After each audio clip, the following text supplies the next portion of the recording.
আসসালামু আলাইকুম রহমতুল্লাহ। আজকে আমরা আলোচনা করব সূরা ফিল, যেটা হচ্ছে কোরআনের 105 নম্বর সূরা। এটা মাক্কি সূরা, যেটার মধ্যে আয়াত আছে জাস্ট 5টি। এই সূরায় আল্লাহ তাআলা আবাবিল পাখির মাধ্যমে যারা হস্তি বাহিনী নিয়ে কাবাগর ধ্বংস করতে এসেছিল তাদেরকে ধ্বংস করে দিয়েছেন। এই সূরায় আমরা আল্লাহ তাআলার শক্তি, কুদরত এবং শত্রুদের থেকে রক্ষা করার কথা স্মরণ করতে পারি। এই সূরায় আমরা এখন অনুবাদগুলো দেখব। আল্লাহ তাআলা প্রথম আয়াতে বলছেন, আপনি কি দেখেননি আপনার প্রভু কিভাবে হাতি বাহিনীর সাথে আচরণ করেছেন? পরে আল্লাহ তাআলা বলছেন, তিনি কি তাদের পরিকল্পনা ব্যর্থ করে দেননি? তিনি তাদের বিরুদ্ধে আবাবিল পাখি পাঠিয়েছেন, যারা তাদের উপর নিক্ষেপ করেছিল পুরা মাটির কঙ্কর। ফলে তিনি তাদের করে দিলেন খাওয়া খড়ের মতো, অর্থাৎ তাদের লাশ এমন হয়ে গেল যে চরণভূমি খাওয়া ঘাসের মতো ছিন্ন ভিন্ন। এখন আমরা ব্যাখ্যায় যাব।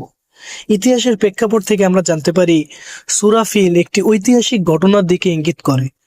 570 খ্রিস্টাব্দে রাসূলুল্লাহ সাল্লাল্লাহু আলাইহি সাল্লামের জন্মের বছর ইয়েমেনের রাজা আব্রাহা কাবাগর ধ্বংসের জন্য বিশাল হাতি বাহিনী নিয়ে মক্কার দিকে অগ্রসর হয়।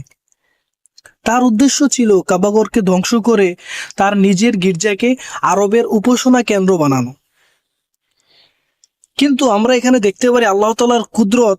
আব্রাহার বিশাল সেনাবাহিনী ও পরিকল্পনা সত্ত্বেও আল্লাহ নিজ হাতে তাদের ধ্বংস করেন। কোনো মানুষ নয়, বরং ছোট পাখি ও ক্ষুদ্র কঙ্কর দিয়ে তিনি শক্তিশালী বাহিনীকে নিশ্চিহ্ন করেন। এই সূরা থেকে আমরা কি শিখতে পারি? এই সূরা আল্লাহর অসীম শক্তি ও প্রতিশোধের ক্ষমতা প্রমাণ করে।